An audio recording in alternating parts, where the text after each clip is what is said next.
Mbah Surabaya ini adalah utusan Adipati Surabaya atas permintaan Pangeran Bekik di dalam menghancurkan Giri Kedaton. Saat itu Giri Kedaton dalam cengkraman Mataram yang dipimpin oleh Amangkurat I, dan Giri Kedaton saat itu dipimpin oleh Panembahan Agung. Panembahan Agung memberontak dari cengkraman Mataram dan ingin merdeka.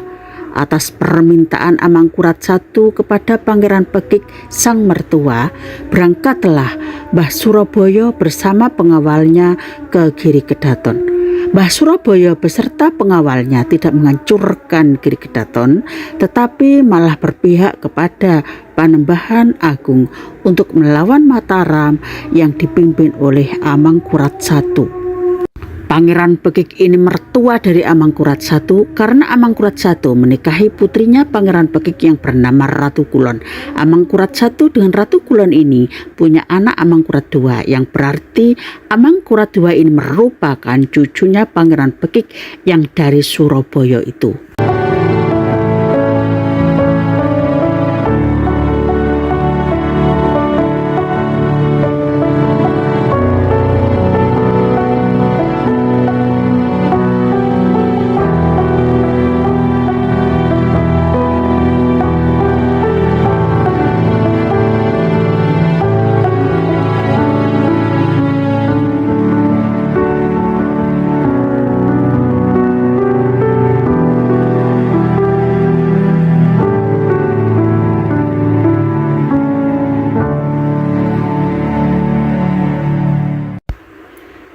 Setiap langkah kecil yang kamu ambil saat ini akan membawamu lebih dekat dengan tujuanmu.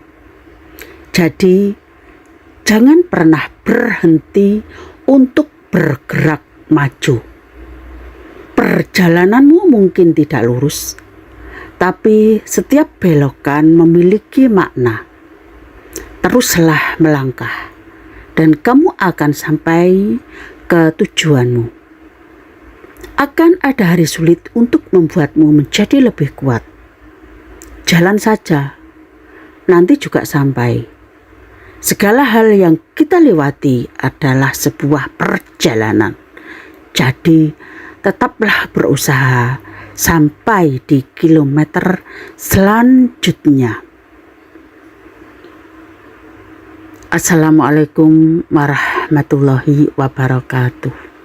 Selamat sore, salam sejahtera bagi kita semua. Salam, Om Swastiastu, Namo Buddhaya, Wedidong Tian, salam kebajikan. Bapak Ibu, saat ini kami berada di Makam Islam Mbah Banten. Tempat pemakaman Islam Mbah Banten ini beralamatkan di Singosari, RW 2 dan RW 3 Sidomoro. Sebelum ziarah, kami membeli bunga untuk nyekar Mbah Surabaya beserta pengawalnya. Untuk bisa mencapai makamnya Mbah Surabaya beserta pengawalnya, kita harus ngos-ngosan naik gunung dengan beberapa undakan. Kurang lebih sekitar 50 hingga 60 tangga. Mbah Surabaya ini adalah utusan Adipati Surabaya dengan Raja Pangeran Bekik untuk menggempur Giri Kedaton atas permintaan Mataram kepada Pangeran Bekik. Tetapi Mbah Surabaya meminta kepada Panembahan Agung Giri Kedaton untuk melawan Mataram. Seperti yang sudah kita ketahui bersama, Giri Kedaton terletak di Bukit Giri itu telah didirikan oleh Prabu Satmata atau Raden Paku atau Ainul Yakin atau Joko Samudro atau kita menyebutnya Sunan Giri ke-1. Sunan Giri ke-1 ini memerintah pada tahun 1487 hingga 1506. Sepeninggal Sunan Giri atau Raden Paku pada tahun 1506, Beliau digantikan oleh Sunan Giri II, yaitu Sunan Dalem. Sunan Dalem ini memerintahkan Giri Kedaton pada tahun 1505 hingga 1545. Sunan Dalem diganti oleh Sunan Sito ing Margi atau Sunan Giri ketiga. Sunan Giri ketiga ini memerintah pada tahun 1545 hingga 1548. Sunan Sito ing Margi atau Sunan Giri III digantikan oleh Sunan Prapen atau Sunan Mas Ratu Patikal atau Sunan Giri keempat. Beliau memerintah pada tahun 1548 hingga 1605. Setelah Sunan Prapen atau Sunan Giri keempat tiada, beliau digantikan oleh putranya yaitu Panembahan Kawisgoa atau Sunan Giri kelima. Beliau berkuasa sejak tahun 1605 hingga 1616 Masehi. Dari Panembahan Kawisgoa diganti oleh Panembahan Agung pada tahun 1616 hingga 1636. Semasa pemerintahan Sunan Giri II atau pemerintahan Sunan Dalem, Giri Kedaton telah diserang oleh Majapahit di bawah komando Sengguru. Pihak Giri Kedaton yang hanya terdiri dari para santri dapat ditaklukkan oleh Majapahit dengan mudah. Sementara itu, Sunan Dalem atau Sunan Giri II sendiri mengungsi di desa Gumeno. Giri Kedaton kembali mendapat serangan dari kerajaan lain, yakni dari Mataram, melalui Pangeran Pekik dari Surabaya, yang semasa pemerintahan Panembahan Kawisgoa. Dalam peperangan melawan Mataram, Giri Kedaton mengalami kekalahan hingga menjadi bawahan Mataram. Dan pada saat Panembahan Kawisgoa digantikan oleh putranya yaitu Panembahan Agung, beliau ini ingin negerinya merdeka. Panembahan Agung melakukan pemberontakan terhadap Mataram yang dipimpin saat itu yang dipimpin oleh Sunan Amangkurat I. Karena Giri Kedaton tidak sekuat sebelumnya, Panembahan Agung dalam melakukan pemberontakan terhadap Mataram didukung oleh Trunajaya. Pemberontakan Panembahan Agung dan Trunajaya terhadap Mataram telah membuahkan hasil yang gemilang. Sunan Amangkurat I bersama Raden Rahmat dan Raden Mas Derajat melarikan diri dari istana. Dan dalam pelariannya itu, Sunan Amangkurat I meninggal di desa Wanayasa Banyumas pada tanggal 13 Juli 1677. Kemudian Sunan Amangkurat I dimakamkan di Tegal Arum. Sepeninggal Amangkurat I, Raden Mas Rahmat Sunan Amangkurat II menobatkan diri sebagai raja yang berkedudukan di Tegal. Dan berkat bantuan VOC, Raden Mas Rahmat atau Amangkurat II berhasil melumpuhkan pemberontakan Panembahan Agung Giri dari Giri Kedaton pada bulan April 1680. Dan murid andalannya Panembahan Agung Giri yang bernama Pangeran Singosari juga gugur di dalam peperangan. Panembahan Agung Giri kemudian berhasil ditangkap dan dijatuhi hukuman mati, dan anggota keluarga Panembahan Agung Giri dimusnahkan. Sejak peristiwa itulah riwayat Giri Kedaton telah berakhir. Alhamdulillahirrabbilalamin. Ya Allah, kita sudah nyampe di Cungkup Mbah Surabaya.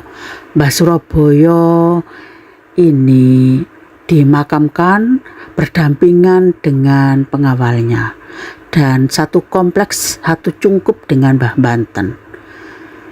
khusus Mbah Banten dalam kamar tersendiri yang disekat oleh tembok dan jendela kaca. Sedangkan makamnya Mbah Surabaya berdampingan dengan pengawalnya. Dinamakan Mbah Surabaya karena memang beliaunya berasal dari Surabaya. Seperti yang sudah saya sampaikan, Mbah Surabaya ini beserta pengawalnya awalnya adalah diperintahkan oleh Adipati Surabaya atas perintahnya juga Raja Pangeran Pekik untuk memporak-porandakan atau menghancurkan Giri Kedaton. Tetapi Mbah Surabaya ini bukannya menghancurkan Giri Kedaton, beliaunya ini malah berbalik membantu Panembahan Agung. Seperti yang sudah saya ceritakan juga, Pangeran Pekik ini mertua dari Amangkurat I, karena Amangkurat I menikahi putrinya Pangeran Pekik yang bernama Ratu Kulon. Begini ceritanya. Pada tahun 1645, Sultan Agung Mangkat, kedudukannya sebagai Raja Mataram, telah digantikan oleh putranya yang lahir dari Ratu Wetan, yaitu Raden Mas Sayidin, atau kita mengenalnya sebagai Sri Susuhunan Amangkurat Agung atau Amangkurat I. Ketika Amangkurat I menjadi raja, beliau memiliki dua permaisuri, yaitu Ratu Kulon. Ratu Kulon ini adalah putri dari Pangeran Pekik yang berasal dari Surabaya, dan Ratu Wetan, putri dari keluarga Kajoran. Ratu Kulon melahirkan putra bernama Raden Mas Rahmat atau Pangeran Adipati Anom, atau lebih terkenal dengan Amangkurat II. Sementara Ratu Wetan melahirkan putra bernama Raden Mas Derajat atau Pangeran Puger atau Sunan Pakubuwono I. Mataram yang ibu kotanya telah dipindahkan dari Kerta ke Pleret. Semasa pemerintahan Amangkurat I telah mengalami masa yang sangat suram. Hubungan Mataram dengan Banten semakin memburuk. Hubungan diplomatik antara Mataram dengan Makassar semakin mengalami kehancuran pasca tahun 1658. Tidak hanya Mataram saja, hubungan dengan wilayah-wilayah yang lainnya juga semakin tidak dinamis.